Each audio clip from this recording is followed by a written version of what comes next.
We've begun the turn to Plato's dialogue, the Phaedo, and what I started doing last time was sketching the basic outlines of Plato's metaphysics. Not so much to give a full investigation of that, clearly we're not going to do that here, but just to provide enough of the essential outlines of Plato's metaphysical views so that we can understand the arguments that come up later in the Phaedo, basically all of which, or many of which, presuppose certain essential aspects about Plato's metaphysical views. The key point behind his metaphysics, then, was the thought that in addition to the ordinary empirical physical world that we're all familiar with, we have to posit the existence of a kind of second realm in which exist the Platonic, as they're nowadays called, the Platonic forms or Platonic ideas, the sort of thing that perhaps we might call or think of as abstract objects or abstract properties. And the reason for positing these things is because we're clearly able to think about these ideas, and yet we recognize that the ordinary physical world, although things may participate in them to varying degrees, we don't actually come across these objects or entities in the physical world, so that we can talk about things being beautiful to varying degrees, but we never come across beauty itself in the actual empirical world. We are able to talk about the fact that 2 + 1 = 3, but it's not as though we ever come across numbers, number 3 itself anywhere in the empirical world. Further point that distinguishes the empirical world from this realm of Platonic ideal objects is that indeed there's something perfect about them. They don't change. In contrast, physical objects are constantly changing. Something might be short at one point and become tall at another point, ugly at one point and become beautiful, like the ugly duckling. It starts out ugly, becomes a beautiful swan. In contrast, justice itself never changes. Beauty itself never changes. We have the thought that these things are eternal and indeed beyond change, in contrast to the empirical world. In fact, if you start thinking more about the world from this perspective, the world we live in is crazy. It's almost insanely contradictory. Plato thinks of it as crazy in the way that a dream is. When you're caught up in the dream, you don't notice just how insane it all is. But if you sort of step back and reflect on it, let's see, I was eating a sandwich and suddenly the sandwich was the Statue of Liberty, except the Statue of Liberty was my mother and she's flying over the ocean, except she's really a piece of spaghetti. Like, that's how dreams are. And when you're in it, it sort of all makes sense, right? You get caught up, but you step back and say, that's just insane. Well, Plato thinks that the empirical world has something of that kind of insanity, something of that kind of contradictoriness built into it that we don't ordinarily notice. He's a basketball player, so he's really, really tall, except he's only 6 feet, so he's really, really short for a basketball player. This is a baby elephant, so it's really, really big, except it's a baby elephant, so it's really, really small. The world is constantly sort of rolling, this is a Platonic expression, rolling between sort of one form and the other, and it's hard to make sense of. In contrast, the mind is able to grasp the Platonic ideas, the Platonic forms, and they're stable, they're reliable, they're law-like, and we can grasp them. They don't change, they're eternal. That's, as I say, the Platonic picture. Now, it's not my purpose here to try to argue for or against Platonism with regard to abstract entities. As I suggested in talking about the example of math last time, it's not a silly view, even if it's not a view that we all take automatically, but in thinking about math, most of us are inclined to be Platonists. We all do believe something makes it true that 2 + 1 = 3, but it's not the fact that empirical objects, we don't do empirical experiments to see whether 2 + 1 = 3. Rather, we think our mind can grasp the truths about numbers. Plato thought everything was like that. Well, I'm not going to argue for and against that view, just wanted to sketch it so as to understand the arguments that turn on it. So for our purposes, let's suppose Plato was right about that and ask what follows.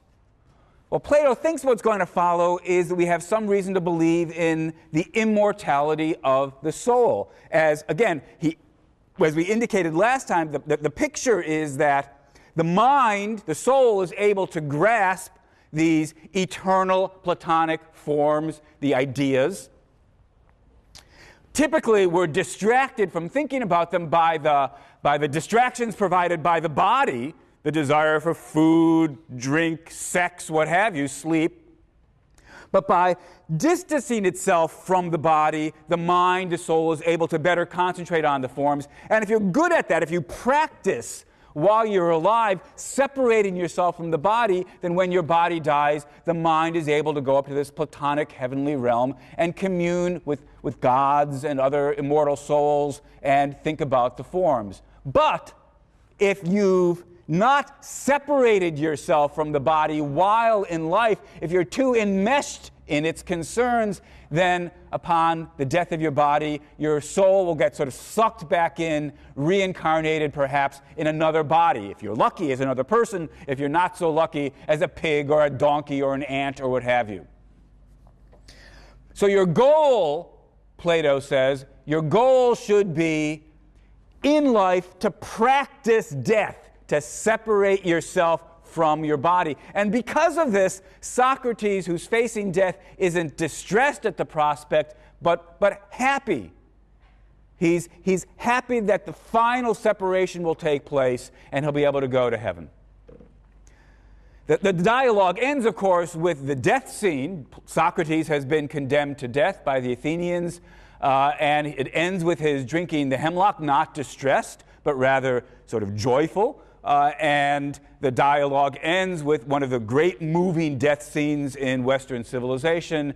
And as Plato says, let's get the quote here exactly right, "Of all those we have known, he was the best and also the wisest and the most upright."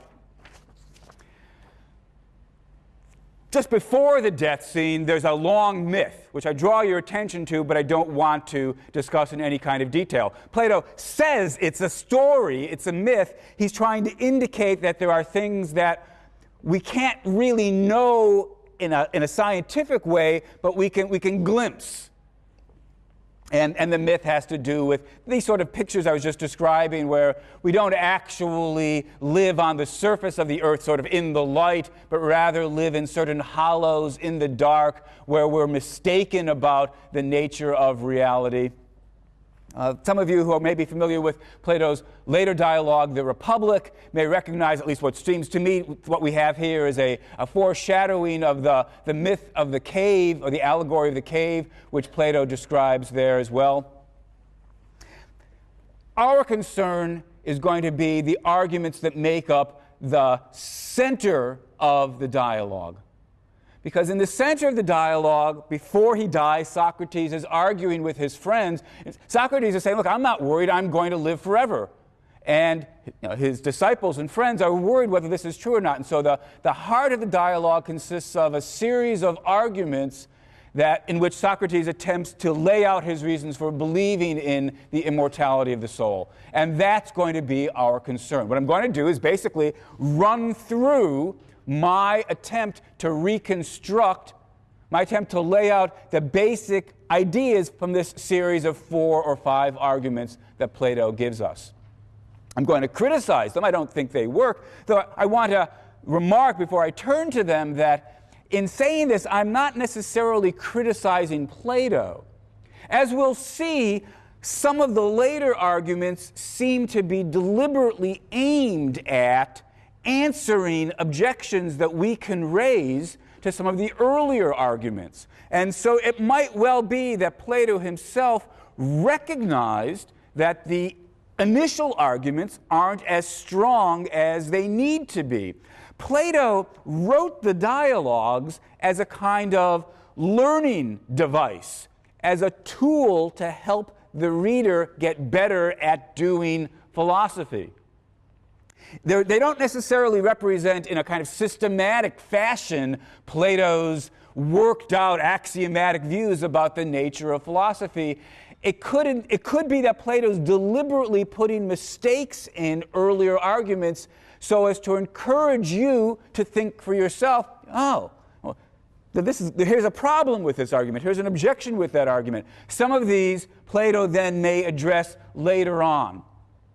But whether or not he does address them, we're not doing Plato any honor, we're not doing him any service if we limit ourselves to simply trying to grasp, here's what Plato thought. We could do the history of ideas and say, here's Plato's views, aren't they interesting? Notice how they differ from Aristotle's views, aren't they interesting? And move on like that. But that's not what the philosophers wanted us to do.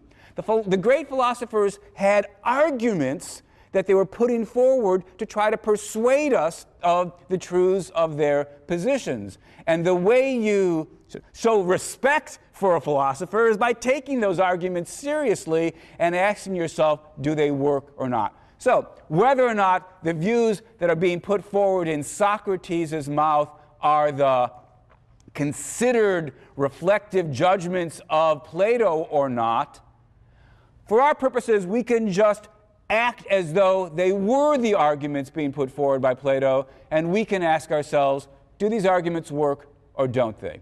So, I'm going to run through a series of these arguments. I'm going to, as I've mentioned before, be a bit more exegetical than is normally the case for our readings. I'm going to actually pause, periodically look at my notes, make sure I'm remembering how I think Plato understands the arguments. Of course, since the dialogue is indeed a dialogue, we don't always have the arguments laid out with a series of premises and conclusions, and so it's always a matter of interpretation. What's the best reconstruction of the argument he's gesturing towards? How can we turn it into an argument with premises and conclusions? But that's what I'm going to try to do for us. I'm also going to give the arguments names.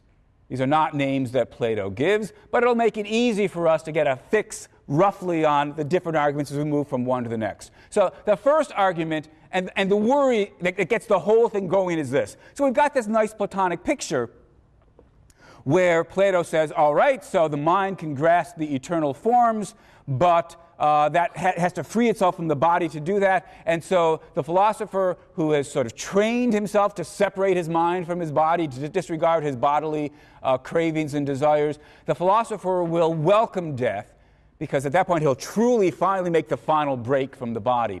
And the obvious worry that gets raised in the dialogue at this point is this. How do we know that when the death of the body occurs, the soul doesn't get destroyed as well? That's the natural worry to have.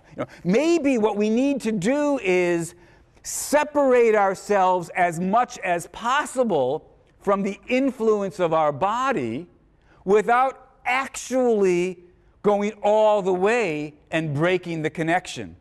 If you think of it like a rubber band, maybe the more we can stretch the rubber band, the better. But if you stretch too far and the rubber band snaps, that's not good, that's bad. It could be that we need the body in order to continue thinking. We want to free ourselves from the distractions of the body, but we don't want the body to die, because when the body dies, the soul dies as well. Even if we are dualists, as we've noticed before, even if the soul is something different from the body, it could still be the case, logically speaking, that if the body gets destroyed, the soul gets destroyed as well. And so Socrates' friends ask him, how can we be confident that the soul will survive the death of the body and indeed be immortal? And that's what prompts the series of arguments. Now, the first such argument I dub the argument from the nature of the forms. And the basic thought's fairly straightforward.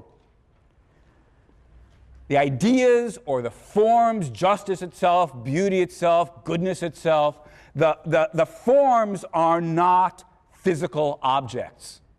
Right? We don't ever bump into justice itself.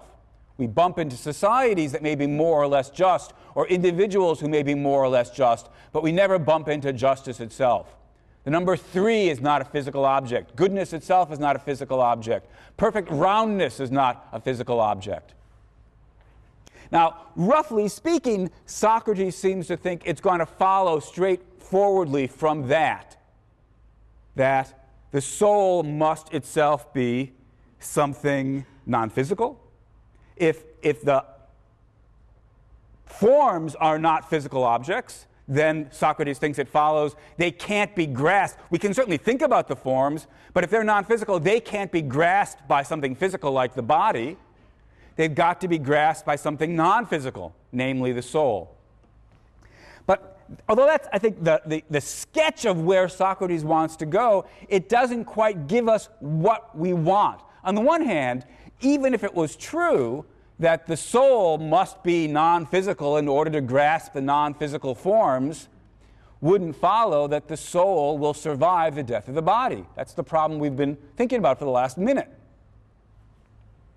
And there's something puzzling. We might wonder, well, just why is it that the body can't grasp the forms?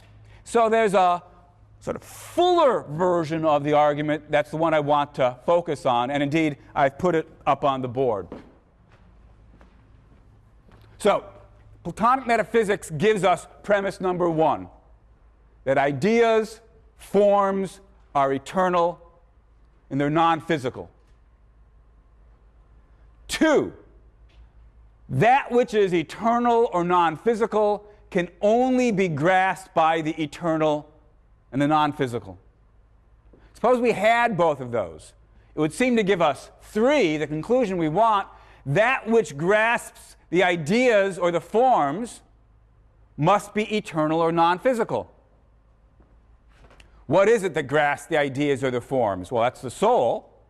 If that which grasps the ideas or forms must be eternal or non-physical, well, one thing we're going to get is, since that which grasps the forms must be non-physical, the soul's not the body. Since that which grasps the ideas or forms must be eternal or non-physical, it's eternal. It's immortal. All right, let's look at this again more carefully. Ideas or forms are eternal. They're non-physical. Well, I've emphasized the non-physical aspect, and I've emphasized as well that they're not changing, but perhaps it's worth taking a moment to emphasize the eternal aspect of the forms. People may come and go, but perfect justice, the idea of perfect justice, that's timeless.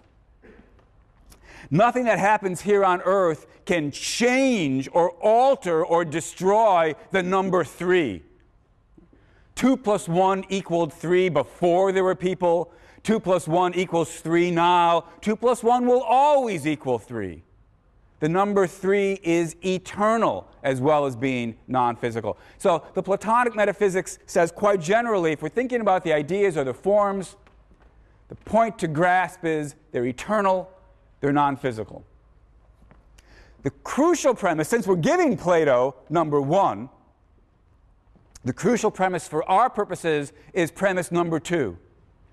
Is it or isn't it true that those things which are eternal or non-physical can only be grasped by something that is itself eternal and non-physical? Again, it does seem as though the conclusion that he wants, number 3, follows from that.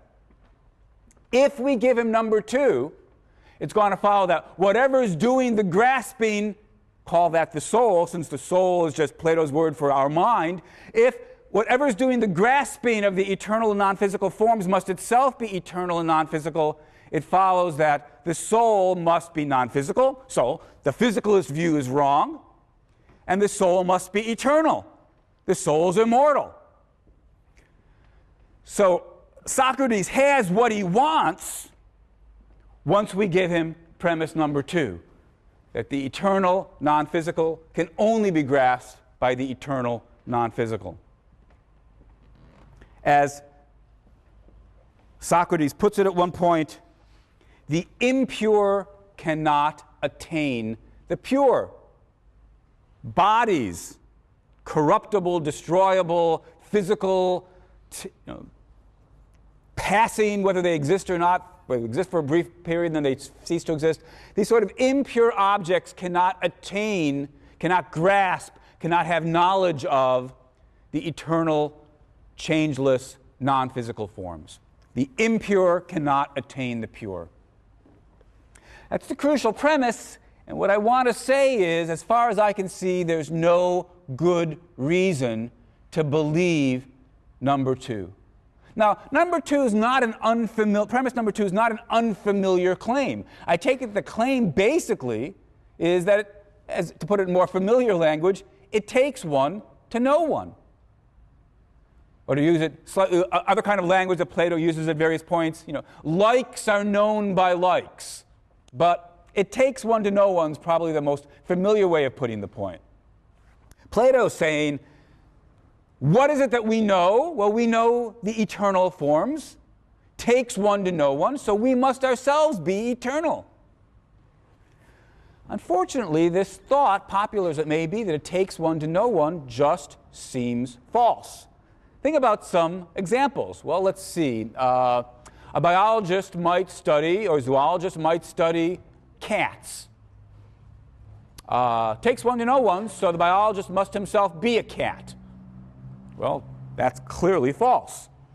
You don't have to be feline to study the feline. Takes one to know one, so you can't be a Canadian and study Mexicans because it takes one to know one. Well, that's just clearly stupid. Of course, the Canadians can study the Mexicans and the Germans can study the French. It does not take one to know one. To understand the truths about the French, you do not yourself need to be French.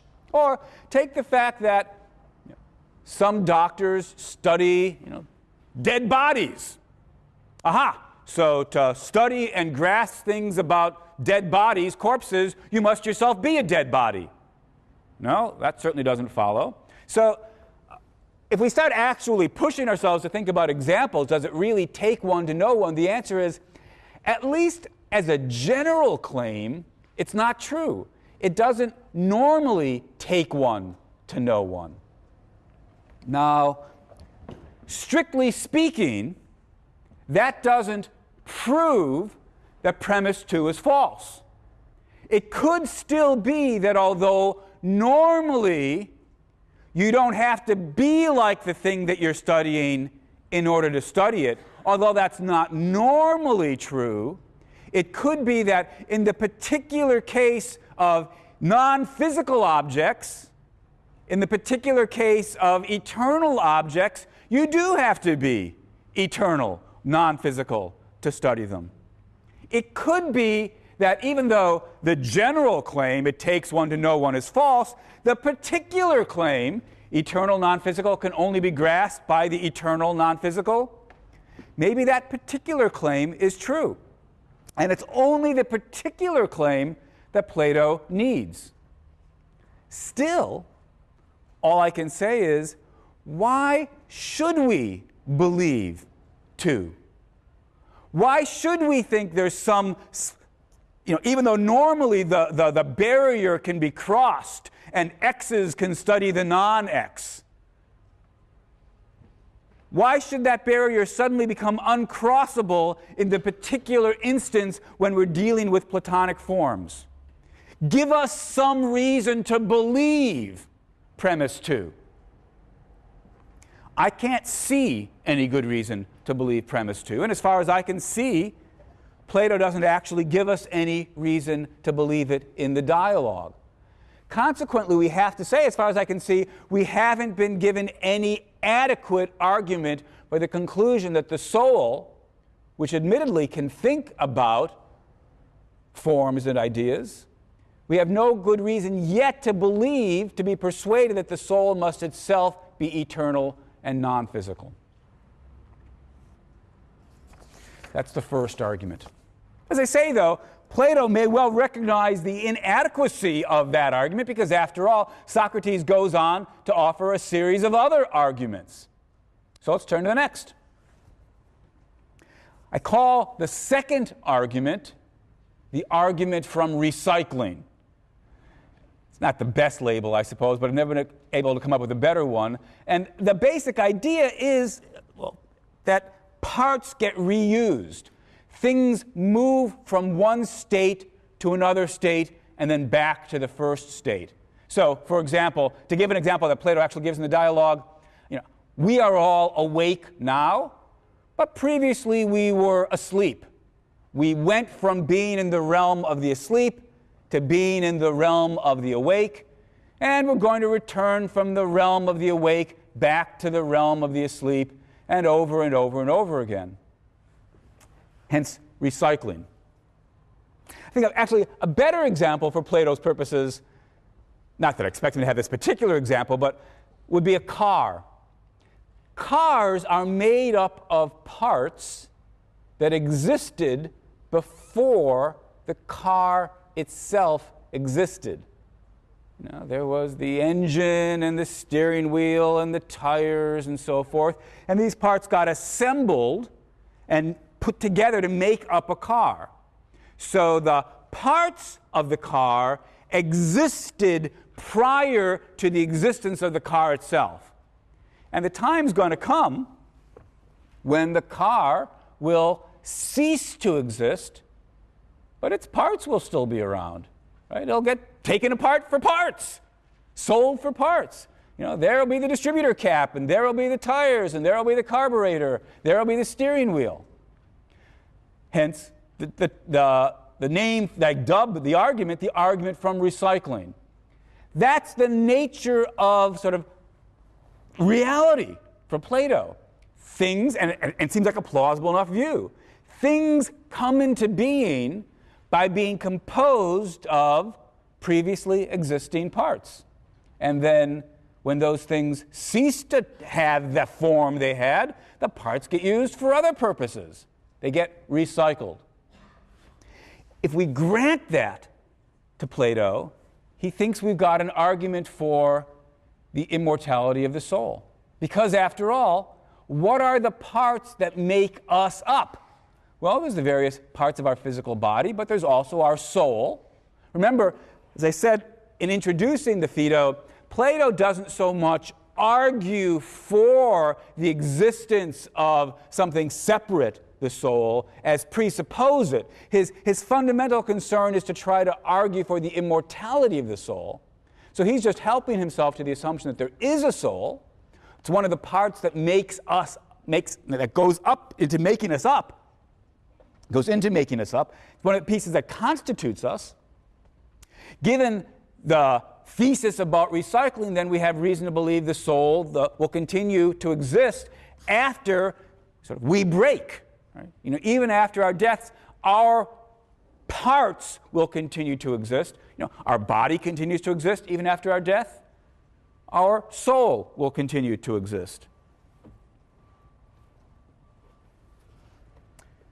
Well, there's a problem with the argument from recycling, and it's this.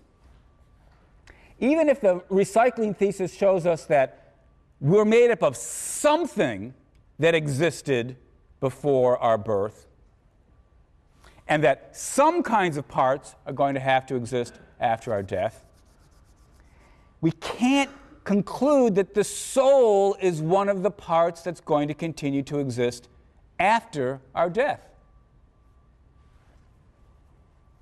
But consider some familiar facts about human bodies. As we nowadays know, human bodies are made up of atoms. And it's certainly true that the atoms that make up my body existed long before my body existed. And it's certainly true that after my death, those atoms are going to continue to exist. So there's some, and will eventually get used to make something else. So Plato's certainly right about recycling as a fundamental truth. The things that make me up existed before and will continue to exist after my death.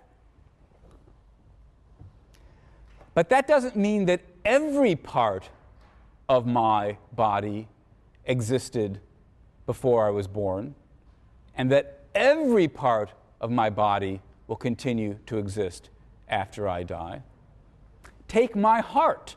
My heart is a part of my body.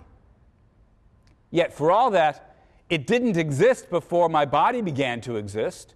It came into existence as part of, along with the creation of my body. And it won't continue to exist, at least not very long, after the destruction of my body. There'll be a brief period in which, as a cadaver, I suppose, my heart will continue to exist, but eventually my body will decompose. We certainly wouldn't have any grounds to conclude my heart is immortal, will exist forever. That just seems wrong.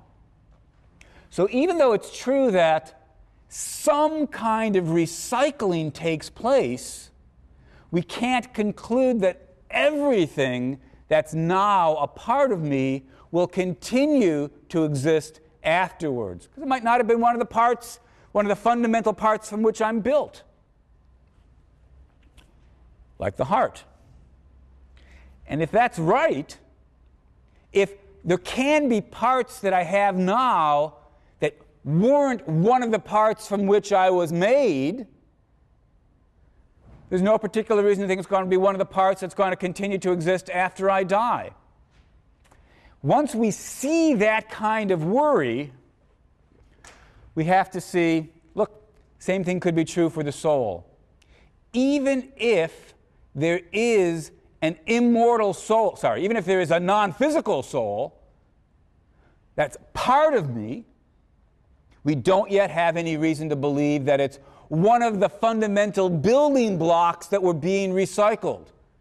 We don't have adequate reason to conclude that it's something that existed before I was put together. It's something that will be recycled and continue to exist after I fall apart, after my body decomposes, after I'm separated from my body, what have you.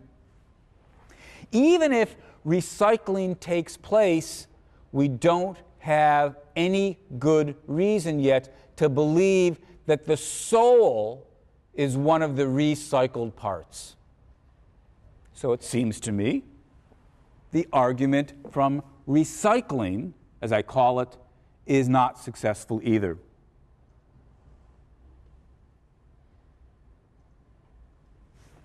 Now, as I say, many times when you read the dialogue of this or other dialogues by Plato, it seems as though he's fully cognizant of the objections that at least an attentive reader will raise about earlier stages of the argument.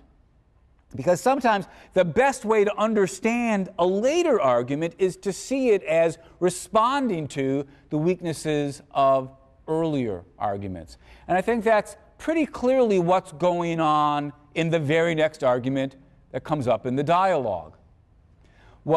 The objection I just raised, after all, to the argument from recycling said, in effect, even though some kind of recycling takes place, not all my parts get recycled, because not all of my parts were among the pre-existing constituent pieces from which I'm built up. We don't have any particular reason to think my heart's one of the prior existing pieces. We don't have any good reason to assume that my soul's one of the prior existing pieces. Well, Plato's very next argument attempts to persuade us that indeed we do have reason to believe that the soul is one of the prior existing pieces. And this argument is known as the argument from recollection. The idea is he's going to tell us certain facts that need explaining, and the best explanation involves a certain fact about recollecting, or a certain claim about recollecting or remembering, but we can only remember, he thinks, in the relevant way if our soul existed before the birth of our body, before the creation of our body. All right, what's the crucial fact? Well, let's start by, Plato starts by reminding us of what it is to remember something, or perhaps a better word would be what it is to be reminded of something by something else that resembles it but is not the thing it reminds you of. I might have a photograph of my friend Ruth.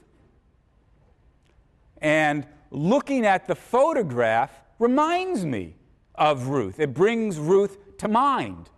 I start thinking about Ruth. I remember various things I know about Ruth. The photograph is able to do that, is able to trigger these thoughts. But of course, the photograph is not Ruth. Right? Nobody who's thinking clearly would confuse the photograph with my friend, but the photograph resembles Ruth. It resembles Ruth well enough to remind me of her. And interestingly, it can do that even if it's not a very good photograph. You might hold up the photograph and I might say, gosh, that really doesn't look very much like Ruth, does it? Even though I see that it is a photograph of Ruth. It reminds me of her. Now, how could it be that a photograph reminds me of my friend? Well, this isn't some deep mystery. Presumably the way it works is, as I just said, it looks sort of like her. Doesn't have to look very much like her. It looks sort of like her. Your young brother or sister, my little children, can draw pictures of family members that barely look like family members. My niece drew a picture of my family once when she was 3. Didn't look very much like us at all, but we could sort of see the resemblance in a vague kind of way, right? So it's got to look at least somewhat like the missing friend. But that's not enough. You've never met Ruth, let's suppose. I hold up the photograph without having told you anything about her. The photograph's not going to remind you of Ruth. Why not? Well, you don't know Ruth. So the pieces we need are not only an image of Ruth, even if an imperfect image of Ruth, we also need some prior acquaintance with Ruth. That's pretty much what it takes, right? So on the one hand, sort of temporal sequence. First, you know Ruth. You meet Ruth. You get to know Ruth. Then, at a later time, you're shown an image of Ruth. Maybe not even an especially good image of Ruth, but good enough to remind you. And suddenly, you're remembering things you know about Ruth. That's how recollection works. All right. Now, Plato points out that we all know things about the Platonic forms. But the Platonic forms, as we also know, are not to be found in this world. The number 3 is not a physical object. Perfect roundness is not a physical object. Perfect goodness is not a physical object. We can think about these things, our mind can grasp them, but they're not to be found in this world. Yet, various things that we do find in this world get us thinking about those things. I look at the plate on my kitchen table. It's not perfectly round, it's got imperfections, but suddenly I start thinking about circles, perfectly round objects. I look at somebody who's pretty. He or she is not perfectly beautiful, but suddenly I start thinking about the nature of beauty itself. Ordinary objects in the world participate to a greater or lesser degree in the Platonic forms. That's Plato's picture of metaphysics. And we bump up against, we look at, we have interactions with these everyday objects, and somehow they get us thinking about the Platonic forms themselves. How does it happen? Plato has a theory. He says, these things remind us of the Platonic forms. We see something that's beautiful to some degree, and it reminds us of perfect beauty. We see something that's more or less round, and it reminds us of perfect circularity. We see somebody who's fairly decent morally, and it reminds us of perfect justice or perfect virtue. It's just like the photograph, perhaps the not very good photograph, that reminds me of my friend Ruth.